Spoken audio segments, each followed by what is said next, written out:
Let's talk about makeup ingredients today. The good, the bad, and the scary.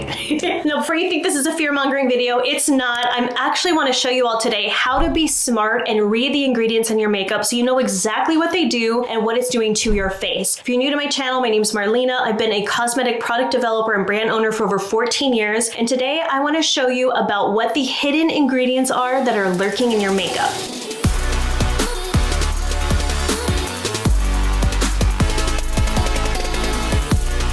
First thing that you need to know is the order of your makeup and why that matters. The order of the ingredients, if you look at the back of your box, is going to be from top to bottom of the highest concentration to the lowest concentration. Now, why is this important? Because if brands are marketing to you about a specific raw material or ingredient in a product and claiming that that's the whole reason that you need to spend extra amount for this product versus a competing brand, you need to know where it's at in the ingredient list. So if a brand is marketing to me, for example, caviar extract, and you need to pay $200 for this foundation because it has caviar in it versus another foundation that doesn't, that would be $40 or $50, how far down the list is it? Concentration matters. If I see that that key ingredient that they are claiming as the be-all, end-all, why you should buy this product, and I see it is dead last on the list, like if it's in the bottom 5 ingredients, to me, that tells me that's a marketing scam. So I always want to look at the order of ingredients and check out what is in there for one, so I can be a smart consumer and I can see, is this part of the formula? Now, it doesn't have to be at the top, obviously, because you can't have something that's highly concentrated like caviar extract. We're not gonna have a foundation that's straight up caviar extract rubbing it on our face. It's gotta be somewhere in the middle. It can even be towards the end, but not dead ass last, like last 5 ingredients. No,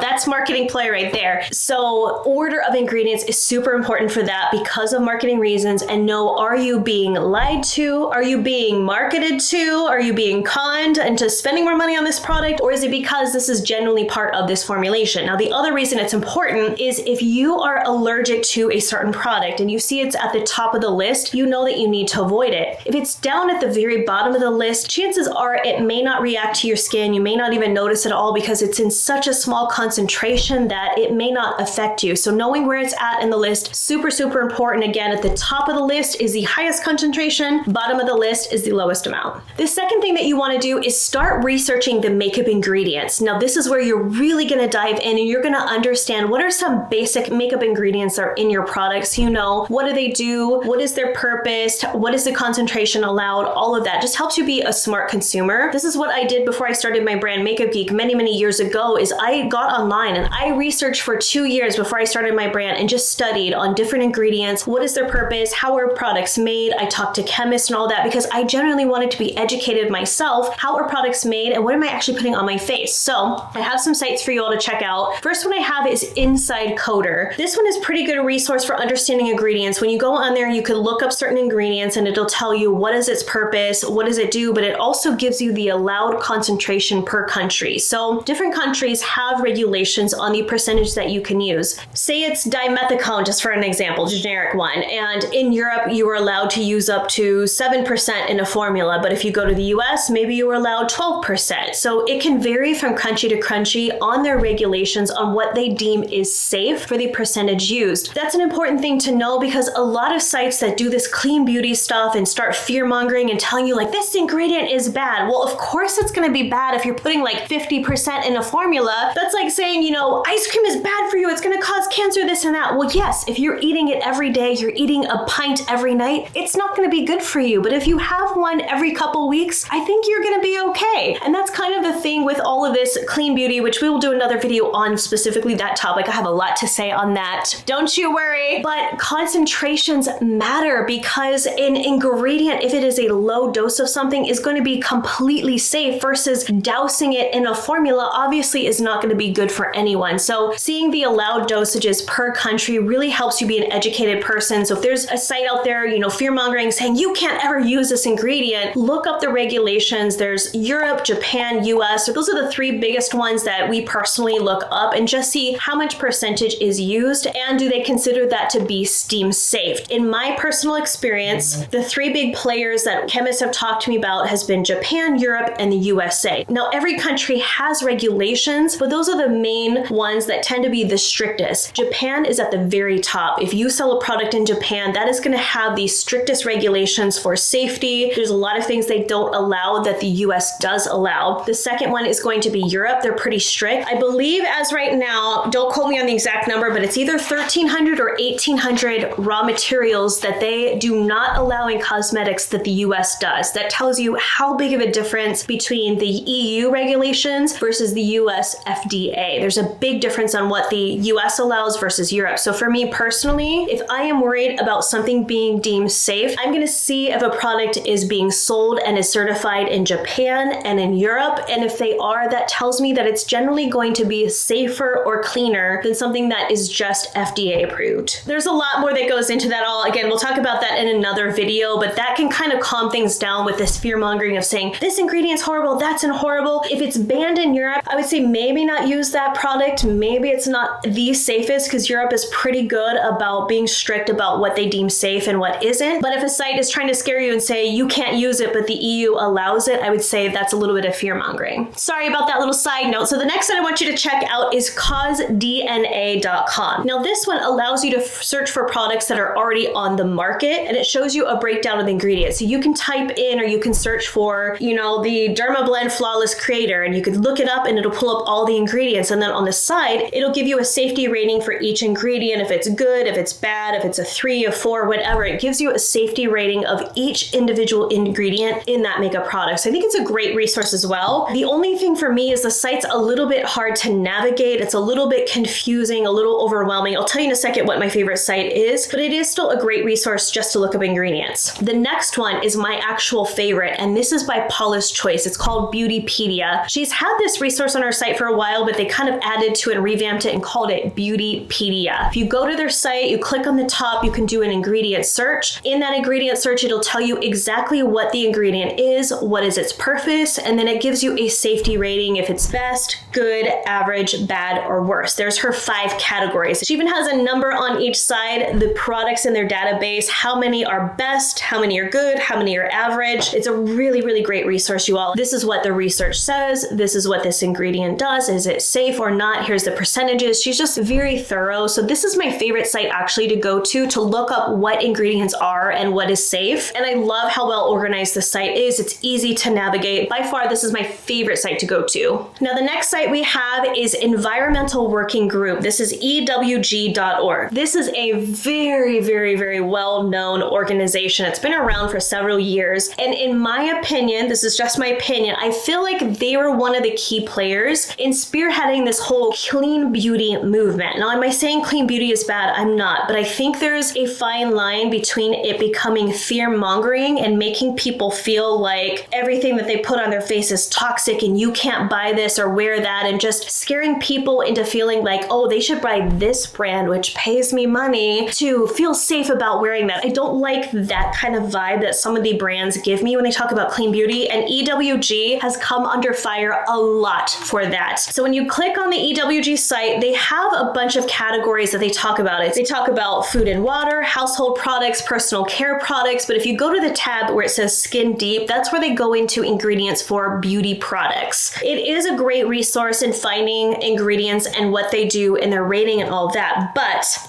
it has come under a lot of scrutiny. So I have my notes here. I want to make sure I say this accurately. It's come under a lot of scrutiny from chemists, scientists, environmental historians for the lack of scientific research for their claims. Many chemists have deemed EWG as fear-mongering and misleading. Now, me personally, as a product developer, I've been doing this for many, many years now. Every chemist that I've worked with, and I've worked with 12 to 15 labs around the world. I've worked with a lot of manufacturers, you all. Every chemist that I have worked with, when I even even mention EWG, they kind of roll their eyes in their back of their head. They're like, this is fear mongering. They do not respect the site at all. That's just my personal experience of chemists that I've worked with, because they know a lot of it is not fully researched and have scientific backing behind some of the ingredients that they tell you are incredibly hazardous to use. The other complaint that some people have is companies have to pay $500 to be considered as part of their label as clean on their site. Now, is that in itself an issue? I don't know, but it puts a bad taste in people's mouths, because it's like a company is paying money to this group to say, oh, you were clean because you got paid to say that. It's come under some fire for that. The other issue is that people talk about is they have this donation button out of the top, and they have, through their fear-mongering tactics, have garnered, according to this last budget they've had, is a $12.5 million budget. So they have a hefty budget from pushing all of this, saying everything is toxic that you're using and come to us, we are the experts or whatever. I am not going to give my personal opinion right now on that, but I'm just telling you that this is what many chemists out there are saying. So one blog that I want you guys to check out, and this is an amazing blog if you guys want to really geek out on ingredients in your makeup, The Chemist Corner. So The Chemist Corner, the writer for that is Perry, and Perry has been a cosmetic chemist for over 30 years. He's been doing this since the early 90s, and he has this blog that goes really into detail of how makeup is made, ingredients, all that. It's a great resource, you guys. He has a blog at the top. It's just packed full of really great information. So I'll put the link down below if you guys want to check it out. He has his blog article says that EWG is a dubious resource. The American Council on Science and Health is also posted an article called Why Real Scientists Think Poorly of You, claiming that EWG is using fear-mongering tactics to operate their $12.5 million budget. I'll put that article down below if you guys want to read it as well. And then the New York Times wrote a great article as well on this clean beauty movement, and it's called The Dirt on Clean Beauty. It's a really interesting article, you guys. They have some professionals in the industry that talk about, you know, whether they think that this is fear-mongering, is it factual? There's a lot of opinions in there, kind of on one end of the spectrum and the other, and kind of in the middle. It's just a great read if you really want to see different people's opinions. But my personal opinion of that, I do not go to EWG. The next site I have, it's actually an app, and it's called thinkdirtyapp.com. Now, I personally do not use this one. I'll tell you why in a second. So I downloaded it. I was like, okay, let's see how this works. So it's kind of cool because you can take your phone and you can scan your products, your barcodes, and it will pull up the ingredient deck, and it will tell you what ingredients they think are clean or dirty. Now, the issue I have with this app is it seems very predatory in that they have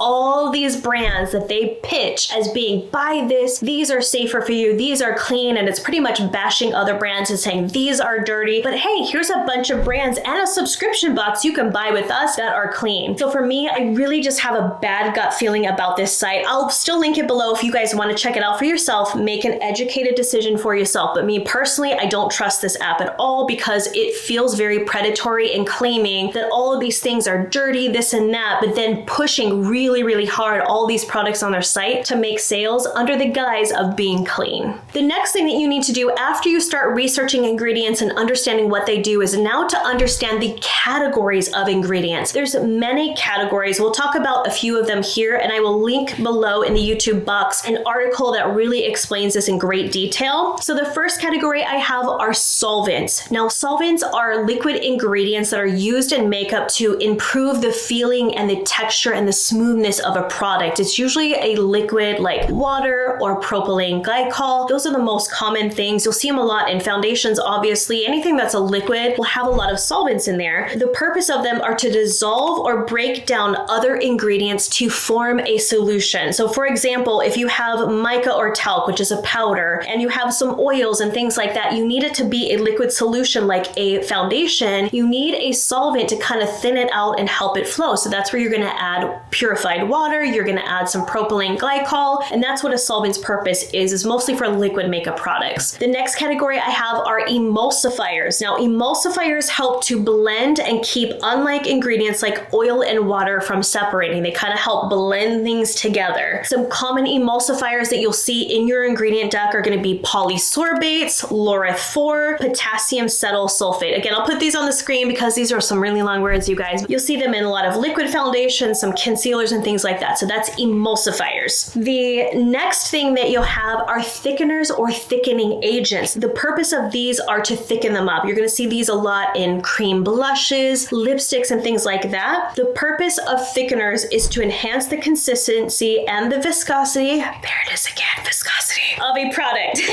So it says substances that can have a soft to a hard wax-like texture or a creamy emollient feel. So wax-like texture, again, I think immediately of lipsticks, maybe some brow pencils, anything that has like a waxy feeling in it, you're going to have some thickening agents in there. And then a majority of the thickeners have the ability to retain water on the skin and act as moisturizers. Some common ones that you'll see are cetyl alcohol, stearic acid, carnauba wax, a bunch of different waxes that you'll see in products. Again, I see them a lot in lipsticks. The next category we have is humectants. Now, humectants are ingredients that attract water to the skin. You're going to see this more, I think, in skincare versus cosmetics, but maybe some in foundations. Some common ones are glycerin, hyaluronic acid, sodium hyaluronate.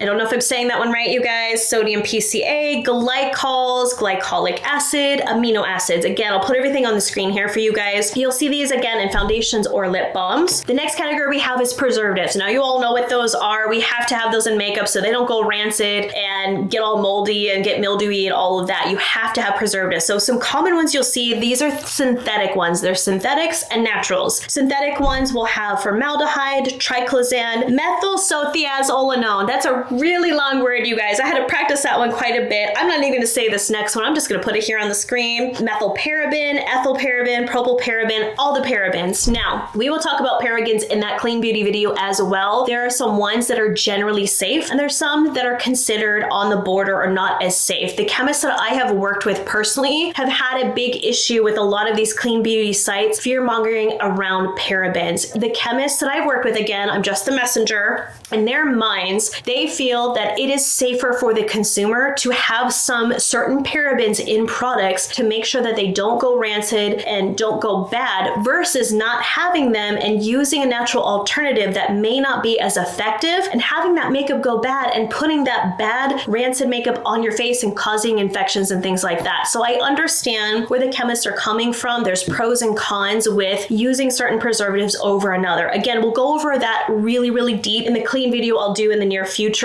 If I did it in this video, it would be like an hour long. I don't want you guys falling asleep on me, okay?